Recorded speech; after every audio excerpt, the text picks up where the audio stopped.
अस्सलाम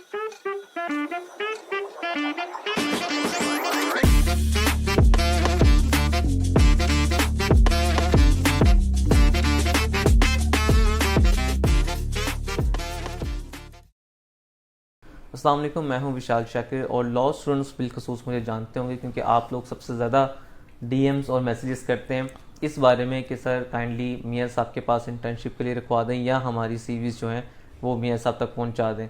तो मैंने सोचा कि इस ब्रिज को आज ख़त्म किया जाए और आपको गाइड किया जाए कि मियां साहब या किसी और जगह पे मियां साहब की नॉलेज से ये बात आपको गाइड की जाए कि जब आपने इंटर्नशिप अप्लाई करनी होती है तो पहली चीज़ तो किस तरीके से इंटर्नशिप अप्लाई करते हैं, और सेकंड मोस्ट इंपॉर्टेंट थिंग जिस पे बहुत कम लोग बात करते हैं कि एक सीनियर काउंसिल किसी को भी लॉ स्टूडेंट को या यंग लॉयर को इंटर्नशिप रखते वक्त किन चीज़ों को ध्यान में रखता है, इंटर्नशिप के दौरान किन चीज़ों को ध्यान में रखता है और इंटर्नशिप ख़त्म होने के वक्त किन चीज़ों को इवेलुएट करता है।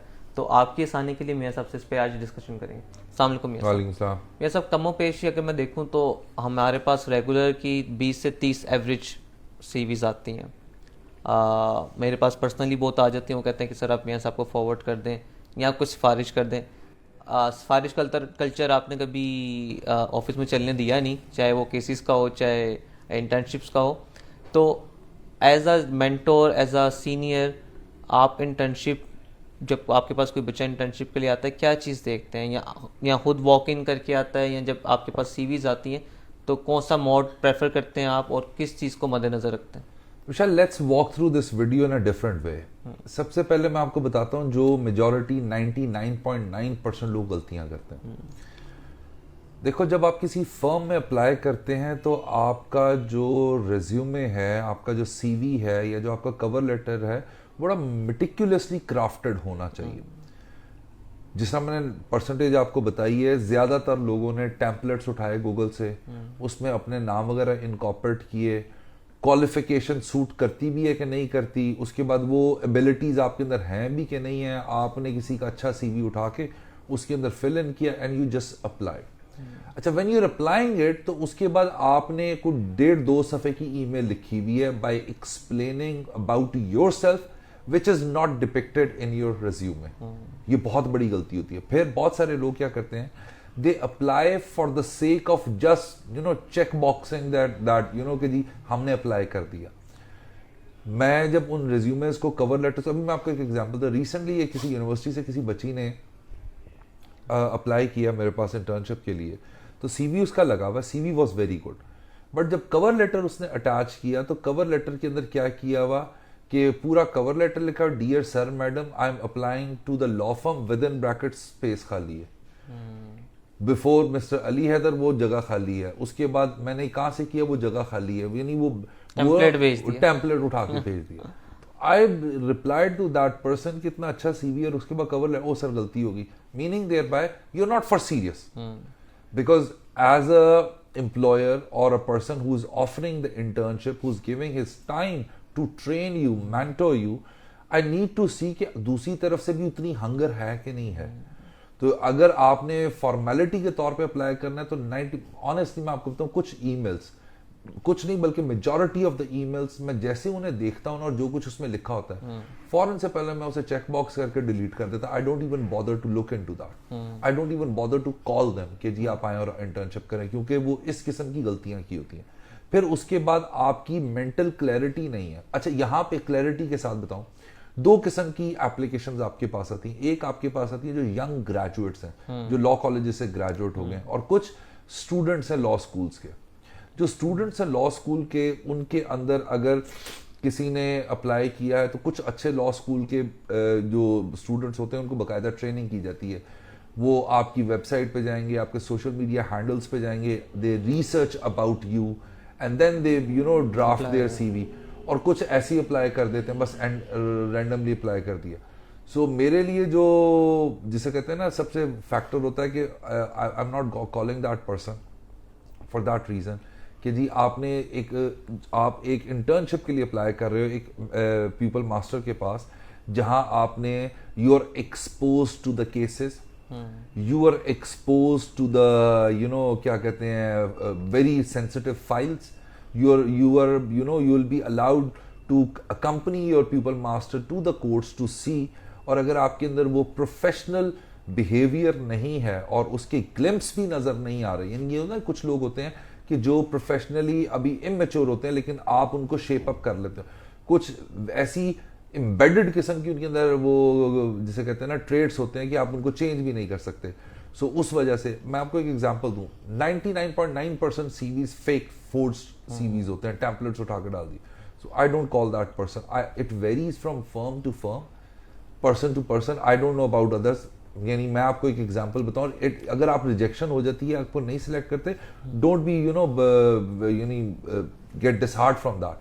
आई स्टिल रिमेंबर कि जब मैं इंग्लैंड से वापस आया तो लाहौर का कोई ऐसा कॉलेज यूनिवर्सिटी नहीं था जहां पे मैंने फिजिकली जाके अपने सीवीज ड्रॉप नहीं किए, बट सीवीज जब ड्रॉप किए मैंने तो उस कॉलेज के प्रिंसिपल का नाम, जिस डिपार्टमेंट के लिए मैंने अप्लाई किया, that is criminal law subject के लिए अप्लाई किया, उसकी पूरी डिटेल्स, उसके बावजूद nobody called me. But there comes a time कि जब every law school wanted me to come in, तो वो उससे डिसहार्ट होने की जरूरत नहीं होती। सो असल जो चीज बताने वाली यहाँ पे ये है कि अगर आप किसी फर्म के अंदर अप्लाई कर रहे हैं तो make a well research about that firm, उसके एरियाज ऑफ प्रैक्टिस क्या है।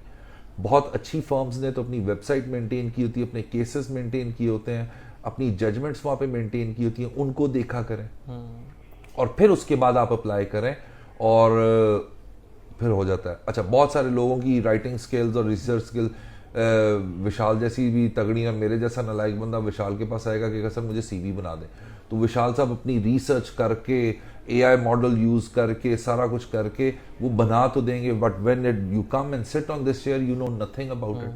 यानी मेरा एज अ पीपल मास्टर, पहला चूंकि I practice at criminal law, constitutional criminal law, so my first question with reference to what is offence, what is crime, difference between the two, ठीक है, why you want to practice criminal law, और इस यानी इस किस्म के probable जो भी सीवी से रेलेवेंट सवाल होते।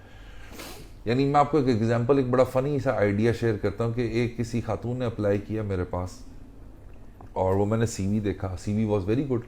आपको मैंने कहा था कि कॉल अपॉन कर लें उन्हें इंटरव्यू के लिए आया। अच्छा, I am more interested to know about you because लोगों की जिंदगी मौतों के फैसले यहाँ पे होने हैं, इंपॉर्टेंट डॉक्यूमेंट्स इधर हैं, so I want to see and evaluate how responsible you are. So उस रिस्पॉन्सिबिलिटी को एवेल्यूएट करने के लिए आई आस्क द क्वेश्चन। उन क्वेश्चंस के अंदर one of the questions came to my mind कि जी I am on therapies, I attempted a suicide और स्टफ लाइक दैट। तो मैंने कहा कि इट्स नॉर्मल, ये यानी आजकल जो सोशल प्रेशर है, हो मेंटल हेल्थ इश्यूज आ जाते हैं। बट जब मैंने फर्दर इंक्वायर करने की कोशिश की, that whole discussion went on a different track. So I took a side back कि जी फॉरन से टेकन अ बैक कि आई नीड टू डिसाइड कि मैंने रखना है कि नहीं रखना है। इसी तरह बहुत सारे बच्चे मुफस्सल से बस आप मुझे यानी अक्सर ये भी आता है, सर अगर आप अपने पास नहीं तो किसी और के पास रखवा दें। द पॉइंट इज कि जो बंदे को मैं अपने पास नहीं रख रहा वो मैं किसी और के पास कैसे रखवाऊंगा। मैं बल्कि आपको इंटरेस्टिंग एक कहानी सुनाता हूँ। Recently we encountered a scenario जिस दिन मैंने आपसे भी आकर डिस्कस की। One of my very good friend, उसके एसोसिएट ने एक हरकत ये कर दी कि उसे कहा कि जी श्योरिटी बॉन्ड्स वगैरह आपने सबमिट करवाने हैं, and we take this concept very seriously कि किसी भी तरीके से आपने ये टाउट मचल का कभी करेंगे, टाउटी के ऊपर भी वकालत, टाउट मचल का नहीं करवाना। बिकॉज अगर आपने अदालत में कोई forge, fabricated, fictitious document present कर दिया तो फिर सुप्रीम कोर्ट तक आपकी जमानत नहीं है। और हम इस चीज़ को बहुत सीरियसली लेते हैं कि या तो क्लाइंट्स अपने खुद लेके आए श्योरिटी बॉन्ड्स, वरना वो अरेंज करें। तो इसी तरह मैंने उसको, क्योंकि मैं काउंसिल था उस केस के अंदर, तो उसने कहीं कैलसनेस के अंदर या सुस्ती के अंदर उसने कहीं ऐसा श्योरिटी बॉन्ड अरेंज करवा दिया जो कि एक्चुअल नहीं था, and we had to face the music out of that. And that lawyer himself is a very responsible lawyer, very good firm, लेकिन उसके जूनियर ने ही हरकत कर दी। सो इस वजह से फर्म्स के अंदर, यानी मैं आपको एग्जांपल, जिस फर्म में मैं काम करता था उनकी रजिस्टर्ड एक गोल्डन खजाना होते थे नॉलेज का। तो वो that senior used to very possessive about his registers कि किसने पकड़ना है किसने नहीं पकड़ना, बिकॉज हर चीज उसके अंदर हुआ करती थी। सो इस वजह से मेरे लिए बजाते खुद एक बंदे का रिस्पॉन्सिबल होना बहुत ज़रूरी है, एक बंदे का लीडिंग फ्रॉम द फ्रंट की कैपेसिटी बहुत होनी चाहिए कि अगर मैंने कोई प्रोपोजिशन दी है, मैं आपको एक एग्जांपल देता हूँ, बहुत सारे आपके पास एसोसिएट भी आते हैं, आपके पास इंटर्न्स भी आते हैं, you tell them the proposition and you say to them कि I don't want actual precise drafting on that, I just want you to write what you think about this case, but that's it. That is more than suffice for me to understand ki what is your thinking process about a certain proposition, how you handle the proposition, that's more. लेकिन वहाँ पे आके फिर वो sir मुझे समझ ही नहीं आ रहा, ये नहीं आ रहा, so on and so forth. Internship के लिए अप्लाई करना एक गोल्डन अपॉर्चुनिटी होती है और ये हर किसी को करना चाहिए, लेकिन इसको फॉर ग्रांटेड नहीं करना चाहिए, और उसके लिए आपका प्रोफेशनलिज्म, आपकी रिस्पॉन्सिबिलिटी और आपकी डेडिकेशन नजर आनी चाहिए. जैसा कहते हैं ना, justice should not only be done but seems to have been done. So internship के लिए आपकी willingness should not only be apparent, नजर आनी चाहिए कि वो आपकी वो डेडिकेशन है. सो इस वजह say that is more important. Sir कुछ तो सीवीज आपके पास आ गया, आपने उस एस्पेक्ट को डिस्कस कर लिया. ऐसे केसेस भी बहुत ज़्यादा होते हैं जहाँ पे बच्चे खुद वॉक इन करके आ जाते हैं विद और विदाउट टाइम आपके पास कि सर हमें ऑफिस में रख लें. एक तो वो स्टेज आती है, उनके लिए आप क्या कहना चाहेंगे? And secondly there comes a time कि जब इंटर्नशिप का वो एक फीवर ड्रॉप होता है when shit hits the fan कि अब काम करना है. तो उसके बाद फिर दौड़ लगती है कि अच्छा आप इतनी गर्मी के अंदर कचहरी भी जाना है, इतनी गर्मी के अंदर 5 बजे के बाद भी बैठना है, और सुबह आना भी 8 बजे है.